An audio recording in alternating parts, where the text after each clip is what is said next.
Hey, Martyr. Oh my God, hi. Listeners want to know what's going on with your love life. Oh my God, don't get me started. These apps have me going crazy. I'm on there for hours, but I can't seem to find a date. Have you heard of Motto? Motto is the new no nonsense hookup app for gay and queer people. Hookup apps have become a staple in queer culture, but they also come with the bullshit.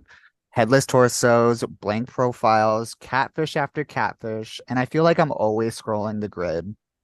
Well, on Motto, every profile is verified by a real human, and every photo has a face. Ooh, Motto sends you daily matches of people who match your interests and kinks. There are no fees, no ads, and no nonsense. I love that. Sounds like my kind of app. Get Motto today by going to the link in this episode's description or use invite code ZVOGS when signing up. That's ZVOGS when signing up. Ooh, I think I will. Motto, gay and queer hookups without the nonsense. Wig, did you just say wig? Wig, okay. I know, wig. I feel that already. Wig, okay. Wig, did you just say wig? Wig, okay. I am ready for my wig to go flying. Oh, hi kids. Hello, I'm Martyr, MC Tepper. and this is Wigging It Out. I had to confirm with Caitlin a few times because, as we mentioned in every other episode prior to this, we were recording these a little in advance. So, but I hope we're having a lovely spring. Caitlin is now married officially for a You're right. month. So You're congrats not to wrong. Caitlin. Thank you.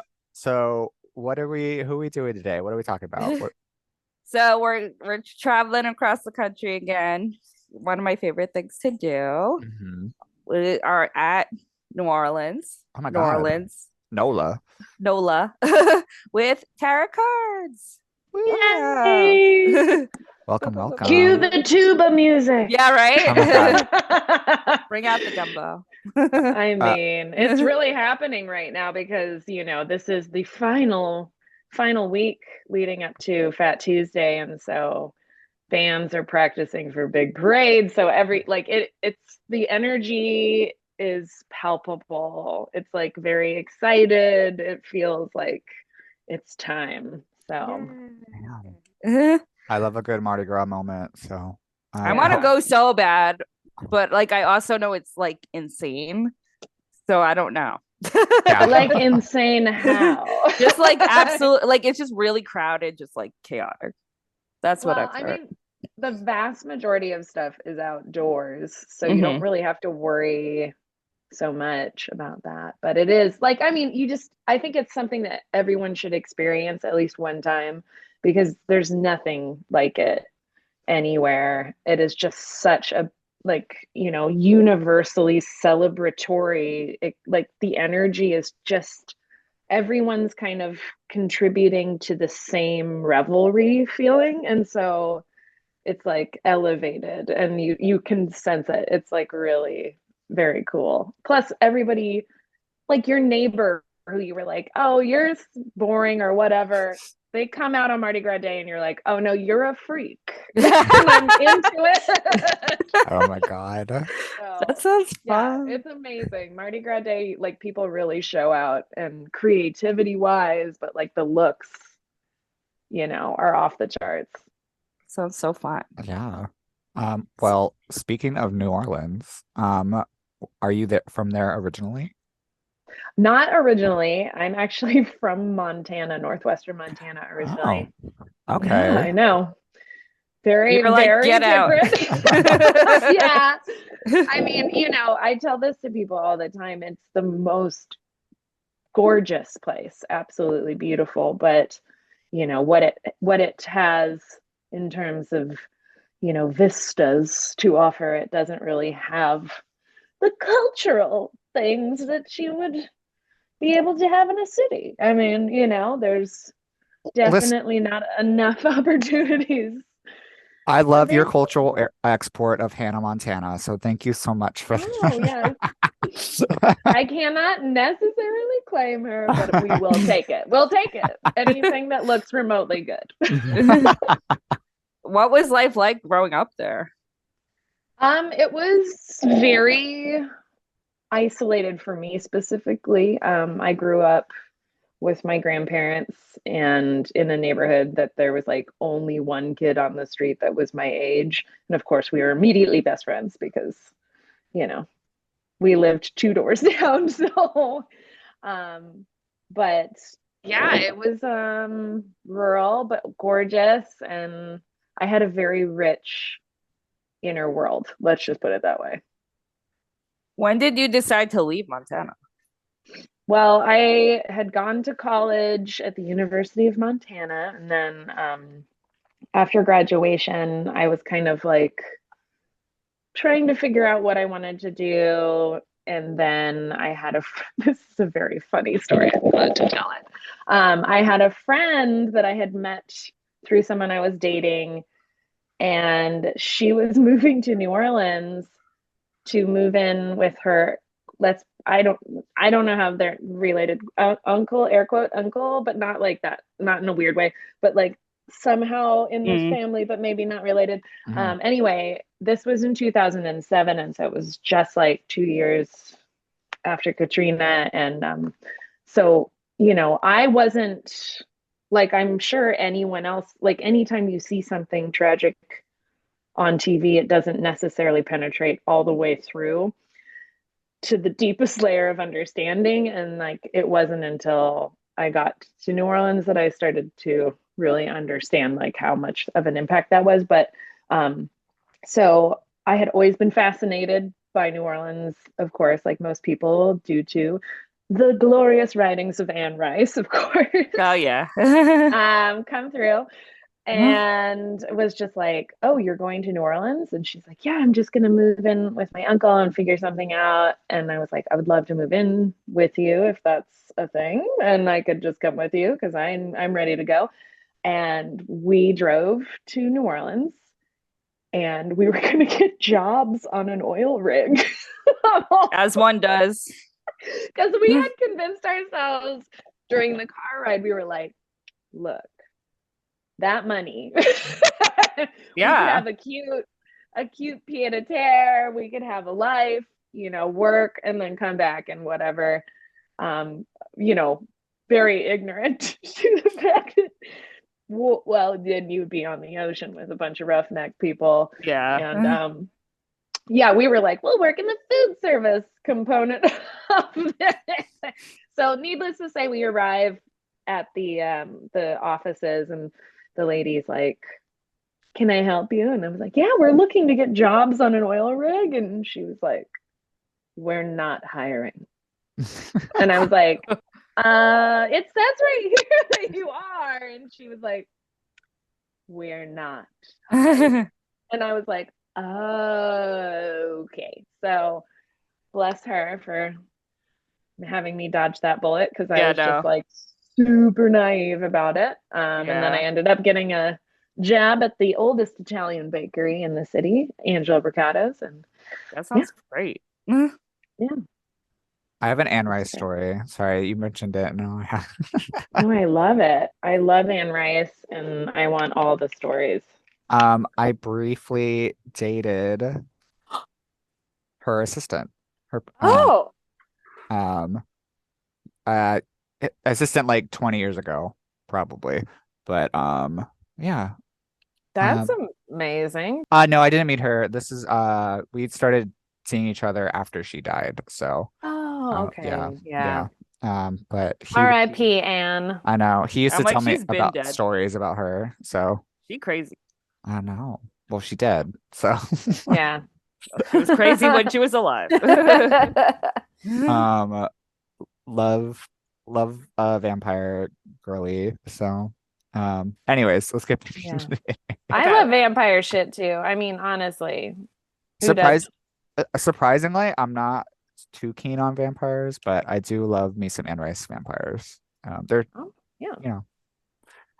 we're just getting off of watching what was it, 50 Shades, Caitlin? Oh yeah. Yeah. So we watch terrible movies for the podcast. I love that.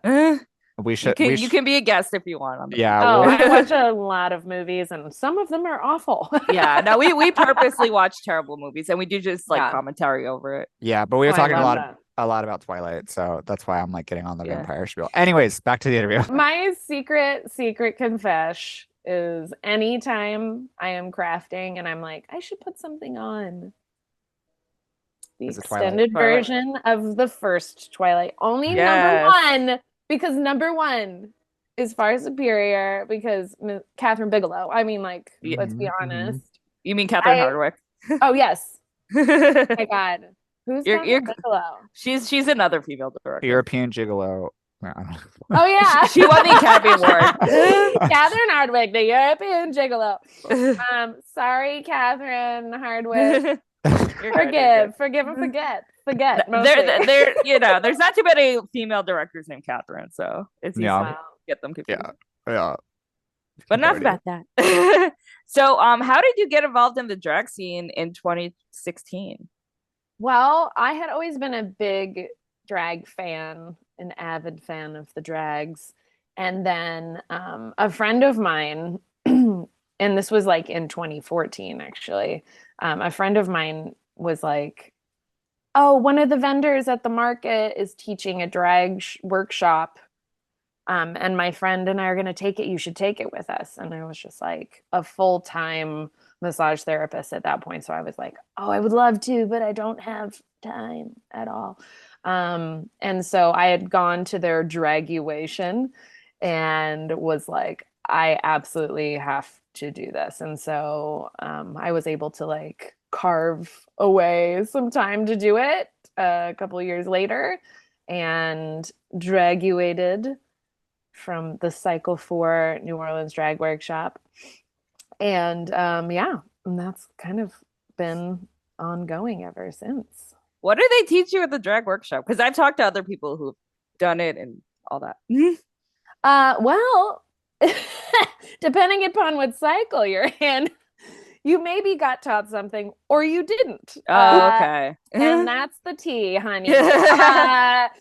But yeah, I basically just, performance and embodying your character, coming up with the character and that development, working on the act that you're going to do and just like, kind of the basics. It's almost more like it was very theater oriented more than anything, like how to, properly lip sync, what, we got notes on, lip syncs and things like, so we would create costume and hair and makeup and so it was mostly just like practicing makeup and learning some of the ins and outs that are of the basic kind of get you on the ground running and into the scene kind of thing.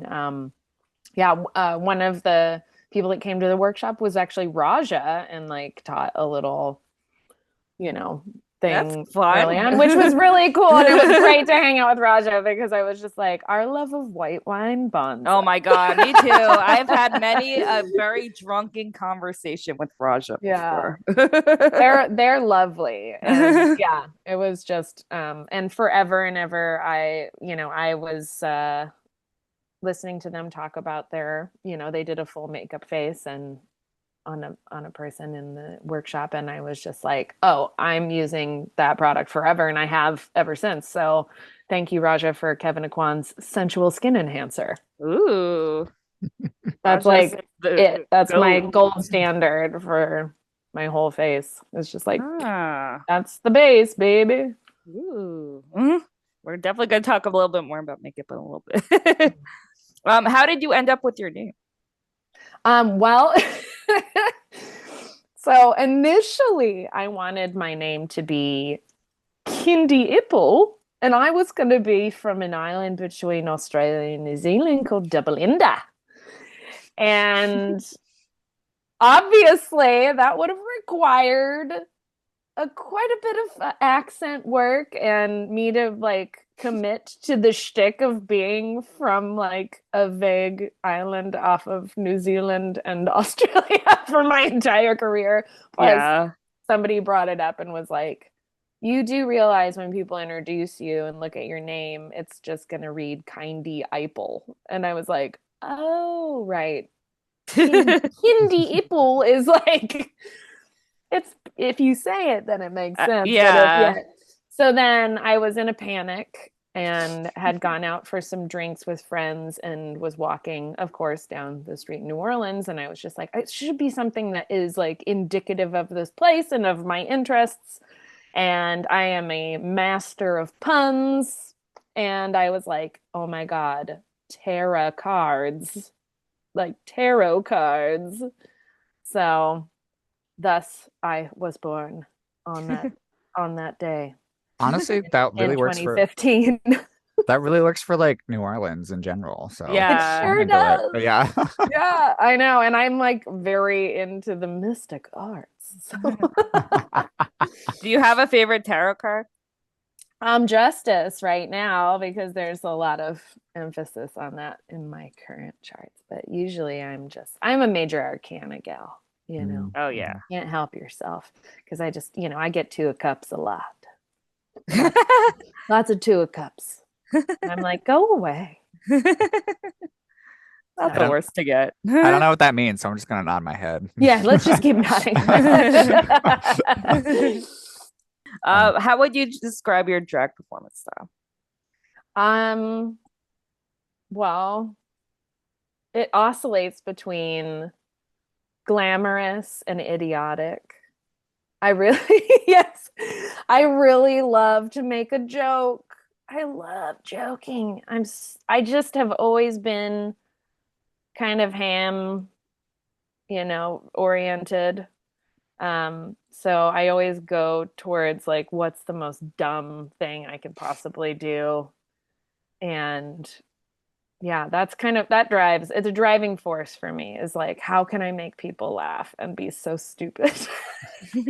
I love a good stupid yeah, performance. because it's so fun. It's like, and it's fun for me because then I'm like, I get to make this stuff up and like kind of come through with these like really out there ideas, because I just feel like a lot of times I'm like, it's really niche. I go niche. And yeah, I don't know. I'm inspired by the 90s a lot. A lot of pop cultural references of the 90s. Yes. And I would like to be satirical. So I would say, I'm a more satirical kind of like, full glam fantasy vampire. Adore. I like that. So yeah. A glampire. Yeah, that'll work. Right? Always. So you have an extensive background in makeup and special effects. How has being a freelance makeup artist affected your drag makeup? Well, I do my face more than anyone else's faces. And I just started doing special effects makeup for about a year now. Wow. And it's with the crew that I'm in. It's just a bunch of my friends that decided, again, this is like, the theme is, let's do something really dumb and have fun and make people laugh and lampoon a lot of things. So we are the Intergalactic Realtors Association and Conference. I was going to ask you what that means. IGRAC. Yeah, we're IGRAC at IGRAC_NOLA on Instagram. And we got together and all of us figured out how to do prosthetics. And I've been like helping in that regard, because these are like, all my friends are really creative people, but a lot of them are not necessarily like, I've done a lot of makeup, so I teach them, and we teach each other, and I'm teaching myself all the time. So that's kind of been a really exciting endeavor. And we actually have kind of like, I'll let you in on it. We have news that we got hired by Bonnaroo to invade a saloon. Oh God. I won't give any more details than that. We're going to be working in the Outer Roo. We have our own little space in Outer Roo that we're going to be inhabiting and being insane in. So when that gets officially announced, you guys get the hot inside scoop. Yeah. So yeah, that's kind of the exciting thing on the horizon, and that really scratches that itch for me in terms of utilizing my makeup skills and also building skills, because I'm working with the elements and against the elements, because this isn't like a hermetically sealed movie set or something where there's not weather constraints. And that's one of the things that's been a really interesting exploration for this specific endeavor. I mean, with any drag queen, or any drag artist, period, that like once the summer hits, especially in places that are humid, it's a battle. It's a battle royale on your face and in your body. So it's like I used elements from my experience of performing in full makeup for summer outdoor crazy daytime gigs, and then just really like learning new stuff all the time, which has been really exciting. But yeah, I just kind of started learning makeup, and I went to a makeup boot camp in 2015 taught by Carrie Herda, who is the key makeup artist designer for American Horror Story. So like a lot of ads that you see, she's like, she's the head of the team for those designs and things like that. So such a incredible person and really just like rad in general. So I did a boot camp with her, and then kind of hit the ground running from there. So, do you have any? What? Go ahead. I was just gonna say, I'm looking at the Instagram now. I'm just very impressed. Yeah, I was like, Marty, what the hell are you doing? You're like, so literally. I would never just like go on my phone and ignore you. No, I'm like literally looking, because it's very impressive. So thank you. Yeah, I'm proud of our, like, everybody always is like, who does your makeup? And we get to say, we do. We do. I love that. It's very cool. Adore. No, I know you're talking about like the elements being against you, but you all look movie quality to me. So I'm here for it. Yeah. God bless the, camera and a big blown out flash. I can't say enough about it. Blow me out, girl. I put that light as high as it can go. Let's smooth her out. Especially as I'm getting, let's put it in terms, as I get finer with age. Yes. Because you're like in a close-up mirror staring at your own face all the time. It's like, oh, where'd that come from? Oh, that's new. And so I'm just like, please put a light right in my face. Flash on. Absolutely. As someone who often wears just white foundation, I feel that. Yeah. Oh, the most unforgiving shade. Seriously. Don't I know it? They're young. It'll be fine. Wait 10 years and then talk. or anybody already calls me old, so maybe I'm ready. You are old for New York, though. Oh my god! Because they all start at like 19. No, they start at like 15. What are we talking about? That's true. The Aquarius renewal. Oh my god. What tips would you have for makeup? It depends on the scenario, but I would say move through it, even though there's times where you're just like having a panic attack and being like, this looks like total garbage. I say, keep blending.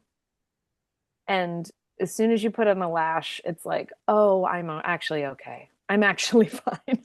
It's a lash that ending moment is like, if you can get through those hard things that you're like looking at your face going like, well, that looks horrible. I'm garbage. This is garbage. Just wait till the lash, because all things will be better. It's a game changer. Mm-hmm. I'm impressed. Yeah, go ahead. No, go ahead. No, I was just gonna say I'm impressed that you work with prosthetics, because I watch a lot of reality shows about makeup, and like everyone struggles with it like horribly.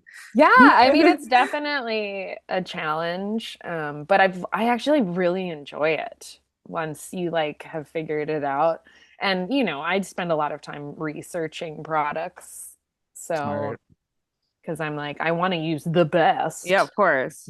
Also, like And it's very technique based, I feel like. and Yeah. it's really like again, so there's just such an interesting aspect of our culture because there's just this kind of like skill share thing where it's like a little crunchy because people are like I want to tell you how to do it but I also don't and you're like yeah, so I've kind of reached this place in my drag career and just in general I think where I feel like that scarcity mindset or feeling like I have to do this and it's got to be mine in order to really make an impact. I've kind of starting to phase that part of me out because I feel like it's helpful for us to share things because nobody's ever going to do something the exact same. It's like we should be able to tell each other like, hey, if somebody asks me how I do something, I love to tell them because I'm just like I want to help people accomplish something and feel like that's what I did. Like I'm really bad at asking people for help. And I'm so impressed when people do that. I'm just like, of course I'm going to tell you. Of course. Like, yes, get it. And yeah, it's been an interesting thing in my career specifically is just kind of like, feeling like the sharing of it is that I'm still where I am, no matter what. Yeah. Like, it's not going to take away from what I have gained. I just feel so connected to people when I'm able to give that knowledge. And I don't know, it's just such a special, I guess, shift in perspective of how I want to approach the rest of my professional life. No, definitely. I mean, it's such a competitive like business that I think that's where people are coming from. But they shouldn't be because like people aren't going to be working on the same projects anyway. So Yeah, hardly ever. So yeah. And I have no designs on getting on Drag Race, so. no, save that answer for later. Yeah, don't tell us that now. We're gonna talk about that a little You're bit. good. You're Okay, redacted. Martyr, edit it out. Yeah, I'll cut it. Our last little question for this segment. What is the drag scene like in New Orleans? It's a really cool scene. I feel like, we try to really get everybody together more. It's like there's not as much overlap as I would love to see. Because we have pageantry and the people that have been, I would say, elder, states women's and men's of the drag community that have been established for a really long time and they perform at certain places and sometimes you can break into they'll like cast you. I'm very interested in seeing more crossover because I do think like that's important. But yeah, we have some really rich scenes here, some like really avant-garde and cutting edge stuff. We have some like really more like theater, full fantasy, like creation of mini plays. There's a lot to see here. If you want like traditional, park and bark or just like a regular lips, there's that. There's brunches. There's a lot. I mean, we're really kind of lucky. There's a lot of venues for these shows. Some we could always use more. I'm just saying. We could use more. Let's have more. But yeah, like I feel like a lot more venues are opening up to drag events and wanting more queer programming, which is really, really affirming, especially in these times. So New Orleans is, I feel like, still asking for more and it's not like really showing here, like, even though it's right next door in Texas. And so are there places you would recommend for like tourist like myself to go. Absolutely. You know, if you want to see something more, you know, a lot of different kinds of things and more theatrical or avant-garde or things that are, you know, I guess more modern or whatever. I don't know. Just like there's a lot of different things going on at the Always Lounge. There's plays, there's burlesque, there's live bands, there's tons of drag.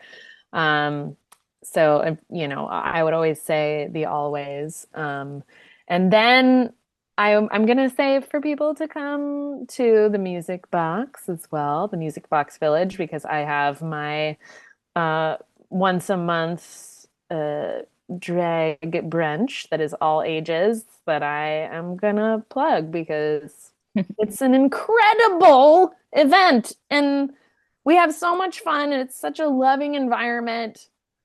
And I can't say enough about that exchange. I see it in the patrons and I see it in the performers, like how nourishing that is in that exchange.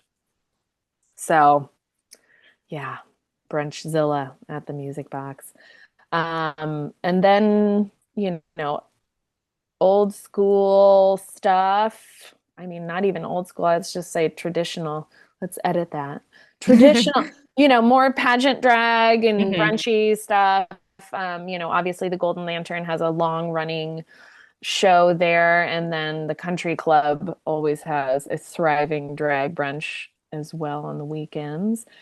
And yeah, I think nighttime cabaret style shows, you're going to go to the Always Lounge. And then if you want a brunch experience, you can go to the Country Club or the Music Box for my brunch that's all ages, or, you know, go into the Golden Lantern or Grand Prix and see some, you know, pageant drag. I want to go. There's tons everywhere. Yeah, it's really fun. Great. Yeah, anywhere that they'll have a show, we will have it. Like we're gonna find it. Yeah. As You know? it should be. As it should be. On that note, I think we should take our first little break. Yeah. And we'll talk more all things New Orleans. So we'll be right back, kids. Yay. Bye. Bye. Wig, okay. I know. Wig. I feel that already. Wig, okay. Wig. Did you just say wig? Wig, okay. I am ready for my wig. And we're back. We're back. Welcome back. Welcome back. Me and Caitlin are being cryptic to our guest. We're really not trying to. I love I guess- a mystery though. Yeah, I guess the New Orleans spooky yeah, is creeping in. I think we're just, you know, saving genuine reactions, and I think that's okay. Okay. Yeah. Sure. But getting into it, you were the creator, and I guess producer of the cyber distancing. Can you tell us all about that? Yeah, co-creator and co-producer Oh, of beautiful. Cyber Distancing with my friend and an incredible performer in town, Laveau Contraire. Yeah, we had the idea that, you know, things are starting to shut down, and we both had one last show together before everything just kind of went bye-bye. And we both at the same time were like, we should do something online. We should do an online show. And then literally the next day we met and then came up with the whole concept and then launched it basically very shortly after that. So it was like, I think we got it all done in like 2 weeks. Oh, damn. Yeah, it was insane. And so as many drag artists know, that during the pandemic, you had to teach yourself video editing and directing, and you know, it was a lot. It was a lot of, you know, if it wasn't, you know, your forte or something that you already knew, it was something that you were like teaching yourself in the moment, actively like working on all of that. And you know, this Zoom, everything Zoom was, you know, the thing. And so we had our show, which we were like, we should do an online festival and feature it, like have I think we started out with 3 days. Sometimes we did 2, but like we just pretty much kept it Friday, Saturday, and Sunday. Oh wow. Laveau and it was just us, like just Laveau and I. So we were doing all of like the editing and everything. Like we did our own videos and like it was all of the hosting, getting on. I can't even really fathom the amount of work now looking back that we did. We just kept ourselves so busy, all like we were on the phone with each other and on the computer all day long, every day leading up to it, making like, you know, just emailing people and corresponding and, you know, coordinating large groups of performers for several days. So it was really, really important for us and a lot of performers. And I don't know how this even happened, but you know, I'm sorry, bitch pudding, but we were the first. It's true. We were like, I mean, you're not like that they had any shade or anything from us, but Yeah. or vice versa, you know, it was just like, because they're drag rate or, you know, Dragula, yeah. Dragula royalty. So they're going to get a lot of attention, which is totally how it is. And so, but we had somebody from Rolling Stone contact us and I was just like, are you like, how did you even hear about us? Like, this is insane. So, yeah, we did it for 8 months. Oh my God. Yeah. And we were working together every day for 8 months on this, like, you know, it was a massive undertaking. And to be honest, we should have done RuPaul's online stuff because we slayed it. we were really, anyone could have done a better job. Our shit was really good. You know, and I'm really proud of it. And, you know, Laveau and I have just like such this incredible bond because of that experience too. Because we were friends, but we weren't like so close. We were just, you know, and I can't imagine having done that with anybody else. But yeah, it was just so incredible. And like we had people reaching out to us from the UK and Theresa May, before Theresa May was even on UK Drag Race, we were just like, oh, this person's amazing. Cool. They want to submit this video. That's great. Like, I'm sorry they didn't get more views, but it was like, you know, to hyper local acclaim, you know, I think people got really fatigued with Zoom, and so I think that was to our detriment, but not to the detriment of the quality of the videos. I mean, like all the performers just really turned it out. It was incredible to see the work and the concepts come through. And so, you know, we did our best to give as much money as we could to the Always Lounge, the venue, and because they let us perform there, you know, like during this time, like we would be very careful about having performers staggered, and it was just like one person on the stage and every like 2 camera people are masked, and like it was such a wild I didn't realize experience. you were recording live. We did some of them live. Yeah. Well, I mean, live. We live recording. Yeah, it was a live recording, but like not performed. Yeah, exactly. So yeah, we had that as an option for people, and we had these 2 incredible videographers that had, you know, graciously taken a minimal amount of payment to do this work for us. And, you know, it was a really special time. People really came together and helped each other create work, you know. But yeah, so it's cool to look back at those videos. Well, it's something that you'll probably always have forever because absolutely it's on video. Can't say that about most drag. Yeah. And I mean, we have those, we've been talking about doing like an actual live cyber distancing and like showing all of this incredible work that like a lot of people didn't necessarily get to see it. And I feel like they should, because these videos are really good. And so we were definitely, you know, thinking about doing that live at some point and just showing the videos. Yeah, absolutely. Bring it to Brooklyn.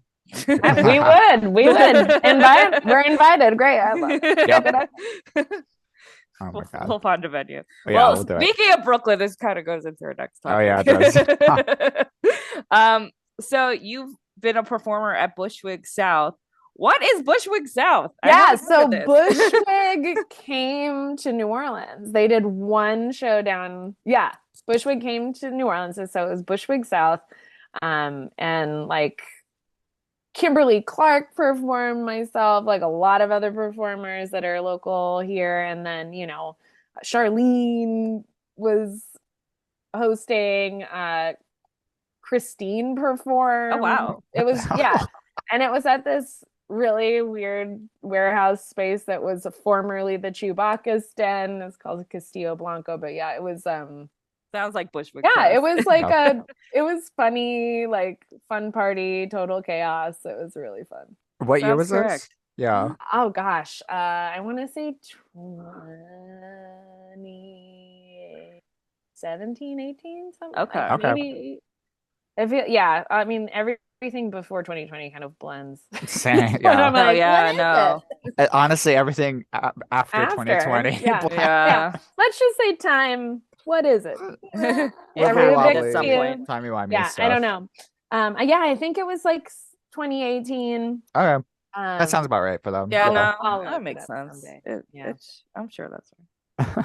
Yeah, it was really wild and fun, but yeah. We got to bring you to Brooklyn Bushwick. Oh, absolutely. I would love to. They love getting international performers. They will not let local girls perform anymore. They choose international people before local girls. So I could say, Kindy Ipple wants to perform. Yeah, and then actually I should just bring Kindy out one of these days. Because I have done this several times where I become various other characters. Crystal Ambrosia is one of them, mother and father. There's just like a lot of people living inside of this. Well, that kind of goes into our next topic, which is you're the founding member of Makeup Improv Plus Drag. One of the original and founding members. So a bunch of us back in 2016 performers were like two of the performers, Napoleon Complex and Dolly Parton, where they're a couple, and they had a really extensive improv background, and we're like, what if we started a all drag performer improv troupe?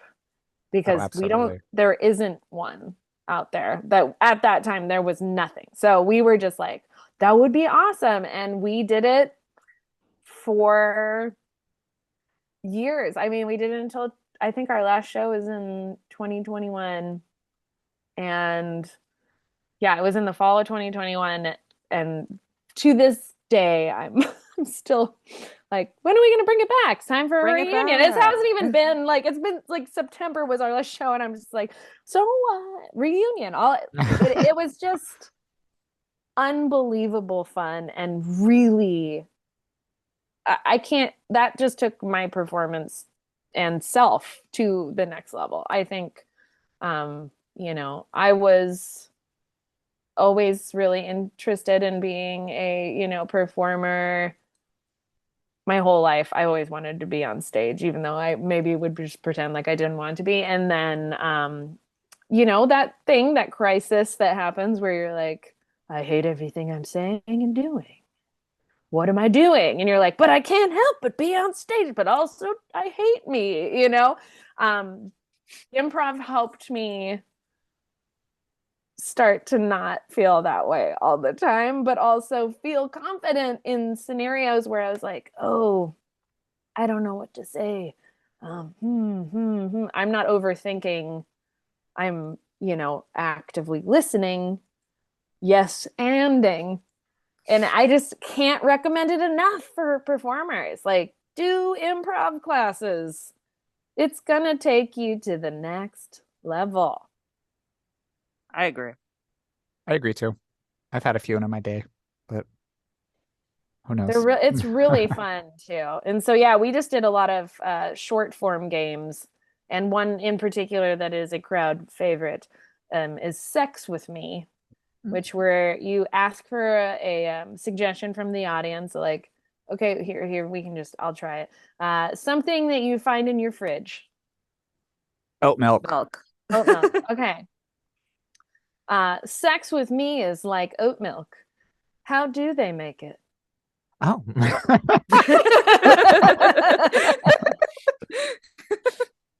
Or like sex with me is like oat milk. It's really popular.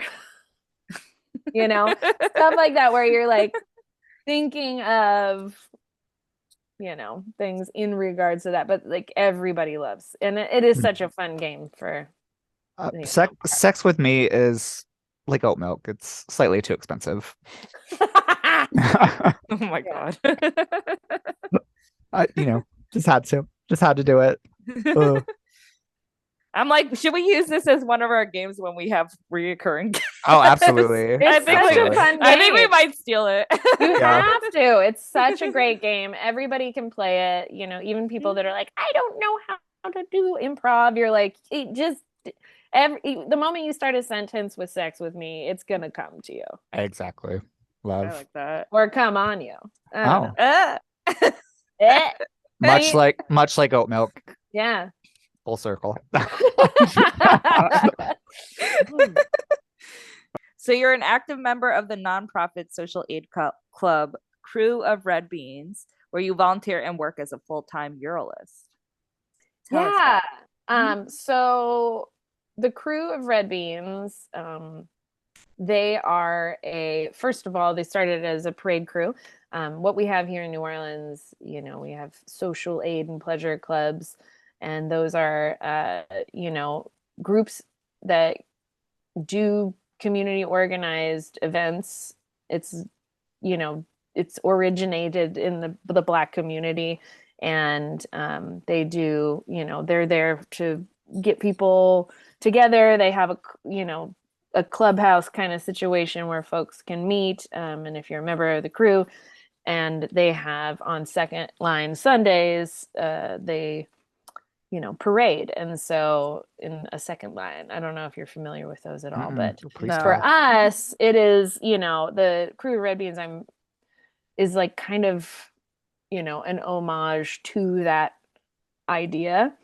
And we are a parade crew that is based on the idea of, kind of playing with Mardi Gras. Let me just start over. This is like really hard to describe. I know. Okay. We're so out of the loop with this. Okay, yeah. I'm like trying to there's a lot of New Orleans okay, so let's cut that. Okay. It's okay. Let's cut it. You're good. Yeah, I'm trying to figure out how to describe this to people that wouldn't be aware of it. Okay, so the Crew of Red Beans is an organization that started out as a parade crew and now is working in social aid, and does a lot of community outreach and charitable works. And so at the top of the pandemic, so we've been around for, I think it's I want to say 18 years or something. I think, Devin, the founder, started it back then. So it's I think it's 18 years. And so it's kind of paying homage to Second Line culture, but also to the Black masking Indians, Mardi Gras Indians culture, as well as, we use red beans and we parade on Mardi Gras, which is Monday. And traditionally in New Orleans, you serve red beans and rice on Monday. So we are the crew that we're red beans. So gotcha. Red beans and rice are utilized in our costumes. So we use dried beans, lentils, rice, you name it, any legume. We put it on costumes and create wearable art pieces with it. And, on Monday we will be parading, very soon. That's happening. And so it's just incredible to see what people come up with. But this crew specifically has gotten, we've expanded a ton. At the top of the pandemic, Devin is just such a, community-minded person, and the whole crew is really community-oriented. So when the pandemic hit, he organized Feed the Frontline, which got musicians and out of work artists to deliver food to frontline workers. And so we would take donations from various organizations or private parties and then give that money to local restaurants that weren't able to be open. And then we would hire musicians and artists that were out of work, and culture bearers to deliver food to the frontline workers. So it was just like this very full circle kind of like get the community mobilized and also like help each other. And so raised a ton of money and fed like all of the hospital staff all over New Orleans. So they then started Feed the Second Line, which is specific to getting groceries to our culture bearers in New Orleans, which are like, you know, important people in Mardi Gras, Black masking Indian culture, and like, you know, second line culture specifically. So that organization is still happening, and Red Beans actually just purchased a big warehouse that's going to be a community space, all ages, where people can, like, you know, Black masking Indians can come work on their suits for Mardi Gras Day, and you know, artists are hired to create works, and I'm an artist that has been hired to create an 8-foot by 8-foot bean mural and a 7-foot by 7-foot bean mural. Oh my God. Yeah, and so, you know, we're gonna have events for kids and all ages, and also use that as a space for the community to have meetings, and you know, we get together and bean and all that kind of stuff. So it's a really a community hub for our neighborhood, and really, you know, focused on outreach. And it's just an incredible organization, and I'm so proud to be part of it. And also I can just show you, because I'm sitting right next to it, what I made. I mean, sorry for the listener. That's fine. We'll try to describe it, I guess. We can describe it. So every year I'm kind of addicted to puns, like I had told you earlier. And one of my favorite things about this crew is that puns are very encouraged. And so, you know, everything having to do with being anything rice. Like last year I was Lady Fava instead of Lady Gaga. And the year before that I was Susie in the Bean Shoes. Oh my goodness. And this year I'm doing Freddie Mercury, you know, instead of Queen, it's Bean. Oh my God. I'm closing the Zoom right now. So I'm gonna take a nice I did take individual grains of rice and that's rice. them on his face to create that. So yes, gentle listener, I had to stop in the middle of that and go, am I okay? Who am I? Is this normal? You know, and that's the essence of Mardi Gras, and like the essence of drag in general. You actually stop in the middle of what you're doing at certain points and you go, what am I doing? Do you stone outfits for yourself? I do. Okay, yeah. I see similarities as someone who's also shown stuff before. Yeah, that's the thing, is that, you know, drag queens would really excel at beaning. You know, because you're just like, I can sit and have a show on, probably Twilight 1, and just boop, boop, boop, boop, boop, boop. Oh my God. Yeah. We're learning so much about Nolan culture, because second line is a new term for me. I know about red beans and rice because I'm also from the South. But second line's new to me. Crew's new to me. And it's Krewe. Yes. So. I wasn't sure how to pronounce it. Caitlin has it in our outline. I was just like, Krewe? Yeah, it is. It's funny. Like, you know, let me just say, Siri and I we have a lot of moments where I'm just like, would you just let me spell it that way? Good God. Oh, so annoying. Oh, I'm sure. So we talked about a lot about your drag, but we're also going to talk about out of drag. You perform as Kate Swan, singing and songwriting with multiple bands, New Orleans folk band The Wanting, and you sing backup for the Jen Howard band. Yeah, so The Wanting, it was myself and my best friend Chris Jacob and Chad Raban, and then we had a few other players that would play on that record, but the three of us would do close harmonies. And yeah, we played Jazz Fest in 2019, and then we were supposed to play Jazz Fest 2020. But yeah, so we're not actually still doing music, but you can still check out our music anywhere that is streamed. It's, really a project close to my heart, and I really love singing, and that was one of the things that I was really missing during the pandemic, was not being able to sing with people.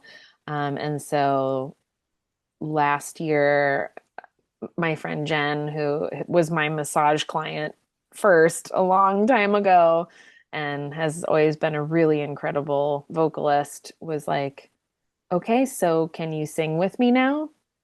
Are you ready? And I just was like, okay, I don't know if I can keep up with these. Like, this is a departure from folk sounds. Like, this is like, runs. And she's like, she's got that kind of voice. People are constantly asking her to cover like Bobby McGee and stuff. So I'm like, I don't know if I can sing like that, but yeah, so we actually just got invited to Jazz Fest this year, so I get to go again with a different band, and that's going to be so exciting. But I love doing that. And yeah, I love singing. I love singing backup. That's really all I want to do. You've seen 20 Feet from Stardom? Yes, that's a really great God. documentary. I think about that documentary a lot, actually. Yeah. I do too. It's like that was it for me. Like, I had always been more interested in being a backup singer than anything else, because I'm just addicted to singing harmonies. It's such a fun thing to do, and having that lock in with a voice and like that feeling is just, there's nothing like it. So yeah, that movie just kind of like solidified things. I was like, I really want to do this. I don't want to be the lead, but in drag I do. So I get to scratch that itch with drag, where I'm like, no, it's just me. And otherwise I'm like, please, just you, and I'll be over here. You've never sung in drag? I have, yeah. I have. Okay. There is crossover. Okay, good. But it's not my preferred mode. I'd rather make up a funny song or do a lot of parodies. If I'm going to sing, I'd rather do a parody than try to sing like Lady Gaga or something. Oh, yeah. Well, on that note, I think we should take our last little break, and we'll get into our usual little wrap up, kids. Bye. Bye. Wig, okay. I know, wig. I feel that already. Wig, okay. Wig, did you just say wig? Wig, okay. I am ready for my wig to go flying. And transition. Hi, kids. We're back. We're back. What a lovely break, as usual. It's my least favorite question. I'm sure this is your. I'm gonna ask it because I want to. No, I'm gonna ask because I want to add to it. Okay, fine. Go for it. Okay. Here we go. So, do you think you will ever be on Drag Race, Dragula, or Painted by Raven? Oh man, I don't know. I would definitely not say no if they were like, we would like to have you. Would you ever audition for any of them? I don't know. Part of me, like, if right now, my brain is so crazy overloaded with Mardi Gras stuff that I'm like, how could I possibly find time when I'm hot gluing beans to things? Yeah, I've auditioned for things. Mhm. I You don't have to tell us. I feel Yeah. like really guilty for saying this, but I haven't done a lot of auditions That's okay. lately because people just ask me to do stuff, and I love yeah. that. Hell yeah. So let's continue that trend. So yeah, it's not that I don't, it's just that it's lovely. Then when it comes, I'm an open vessel. Excellent. But yeah, I feel like I don't really have big aspirations to be on Drag Race. Mhm.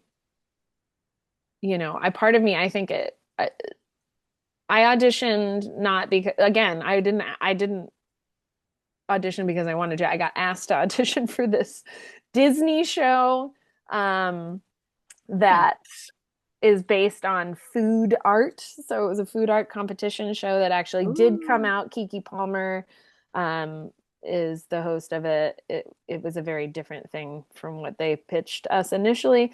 I obviously didn't get on it. Okay. No problem there. But yeah, I did two whole runs of auditions over Zoom and built a baby Yoda out of chicken nuggets. Okay. For this. Work. So let's just say I've seen The a process. little glimpse of Yeah. like, that's Disney's like that's like a big time thing. And so I felt the process out and I saw like kind of how that is. And like, they're like, and I have no shame in saying this. They were like, okay, so you guys built us this like, because there was three of us and we each had to build something out of food. And this was like, 2020. And so I was just like, okay, yeah, like we're building these like statues of things out of food. And then they were like, okay, now we would love for you guys to build something that's like around 4 feet tall each. And I just wrote them a really kind email and was like, love this opportunity, but we're all poor artists fucking in the middle of a pandemic. You think we can all just buy a bunch of food to waste for you to decide whether and like, and I said, of course, in a very nice way, but I was just like, it just was really mind-boggling to me that they would be like three people building, and who knows how many other people they had auditioning for this, building like something that's at least 4 feet tall out of food that you're not going to eat. Like you're not going to eat that. No. Like the stuff that they were asking us to build, and all of us were like, we have no culinary experience. I was like, can I use glue on it? And they were like, yeah, you can use whatever you want. Oh. So like the food was not edible. It was totally, I did the wrong thing and glued a chicken nugget using, oh God, I hate to even say this because I can still smell it just thinking about it. I glued a chicken nugget to another chicken nugget using 2-part epoxy, and that smell, wow. So just, future advice to anybody deciding to build something out of food. Do not epoxy actual food to other food. No. Yeah. Lordy, okay. I'm speechless. I am too. It was disgusting. Anyway, so yeah, the long story short, I would totally do, the Painted by Raven show. I love Raven. I think it would kill it. I would love to do something like that. I'm not really, I would love to see you on Glow Up, but it's the UK. Oh, cute. I don't know if I'm a competition person. I think you can do it. I think you have the right. I think you have the right reality personality, which is a compliment. Thank you. I think you would be good for it. Thanks. I appreciate it. That's really nice. So you talked a little bit about some of the shows that you do in New Orleans. Do you have any future upcoming projects to promote? So definitely, the all ages drag brunch that I have at the Music Box Village. I will have that coming up in April on April 23rd, I believe is the Sunday. And that is from 11 until 1 at the Music Box Village in New Orleans, Louisiana. It is very fun, very cute, and features a great variety of performers, and yeah, and there's food and it's outdoors. It's really cute. So yeah. And then of course the super secret Bonnaroo thing that's coming up. See y'all at Bonnaroo at Outeroo. And then Jazz Fest. Come see me at Jazz Fest May 4th. Oh, hell yeah. May the 4th be with me. And also with you. Oh goodness. Oh my God. Next question is also yours, Caitlin. Yeah, I know. I kind of took over. Sorry. You're good. It's because I wanted to add that extra part. So what's the best advice you've been given, either in drag or about drag, either given to you or you've given someone else? Always have fresh breath. It's a thing. It's real. I mean, it's like a public facing job no matter what way you want to package it. And I think that it is great to have. I always have a little bottle of Listerine or chew some gum. I try to have some fresh breath up in here, because people are they're gonna get up in your face regardless. Like, it's a club, they're like, hey, and then so yeah, fresh breath is cute. And also, I'm just gonna controversial opinion, perform sober. Like, it's not that controversial in New York City. I mean, don't be messy. Don't fall off the stage. Well, do if I want some content, Yeah. We all need it once in a while. Yeah, absolutely. I'm not here to police people's lives, I'm just saying, sometimes it's cute to not be wasted while you're doing a performance. I agree. I agree 1,000% for both. One of the venues I work at has a big bottle of Listerine in the back with little cups. They literally have a sign that's like, "Don't be gross." Yes! Which venue is that? WERRRK. They also once had a deodorant stick back there, which I think is just as important as not having your breath stink. 100,000%. Yeah. What venue was that? I'll tell you later. Oh, okay. It's like a secret. Okay. Which brings me to our next question, my favorite question. Tarah, do you have a tantalizing tale of nightlife? Something crazy that's happened? Story for us. Well, gosh, I once was in a show where, there was some, in New Orleans, there's a variety of things can happen, and then a lot of different places, depending upon the venue. In some venues, they let anything goes, anything, you know what I mean? So you could be performing after somebody that is pulling things out of things, or going number one or number two or whatever. This is crazy, punk rock style stuff. And I remember getting on stage after a performer once, and I was I don't know. It was just such a chaotic late night show that we were just kind of going really fast into the next performances. And I remember going off after this performer, and I was down on the stage and doing some things, and I got up and was that's really weird. But anyway, so I got through my whole number and realized that they had, I think, accidentally wet themselves during their number, because I definitely rolled around in pee. Oh, that wasn't mine. And so I don't know if it was an accident. I think maybe I can't remember if they had done it intentionally or something, but it was, I think that's I'm not going to say who it was or why it happened, but I definitely have rolled around in other people's urine. And not by choice. Donald Trump would be proud of you. Yeah, Lord. And believe me, I really work for that approval. Right? I'm sure. Oh my God. That's a new Yeah. one. We've heard a lot of stories. That's a new one for us, I think. Yeah. We usually get a lot of poop, so this is our first pee story. So A wee, thank you. yeah. Which is, I mean, by far, I would take a wee over a poo Definitely. any day. Absolutely. I I agree. mean, I hate a number 2 story. Oof. I think the world has heard enough of those at this point. We're good. We're good. I agree. I agree. Do you want to do the last one, Martyr? No, you can do it. It's your question. Yeah. That's up to you. Okay, so last question of the show. Where do you want to take your drag in the future? Anywhere that people will take me and pay me good. You want to take me somewhere? Give me a hot paycheck? I'll do it.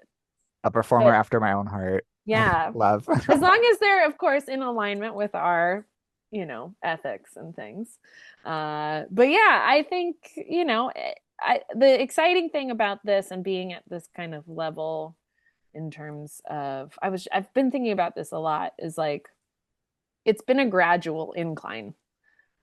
And I love a gradual incline. And I think that there's a lot of, merit to that. Like the leveling up, because you're gaining skills, you're gaining experience, and, seeing a level up moment. I think I would take a level up gradual, like incline over like an immediate shot to stardom, because the pressure to maintain that incredibleness is just, wow. I'd rather get there and when I'm 89 and have like a Coco Chanel haircut and lots of severe makeup. I can't wait to be like, I've made it. I really finally got there. I'm ready for it. Like, give me that gradual level up any day. I don't need to be famous, but I will be someday. Absolutely. Infamous. Infamous. Yeah, at least something. Woo. Oh my God. Well, thank you so much for being on our show. It was a pleasure getting to know Thank you Of so much course. for having me. Of course. Where can the kids find you online? Oh, they can find me on the Instagrams. I'm pretty active on there. It's Tarah, TARAH _ cards, CARDS. Beautiful. Yeah. Well, thank you again. It was Yeah, a appreciate pleasure. y'all. Of course. I was Martyr, I see Tepper. and this was Wigging. See you in a little bit. Bye.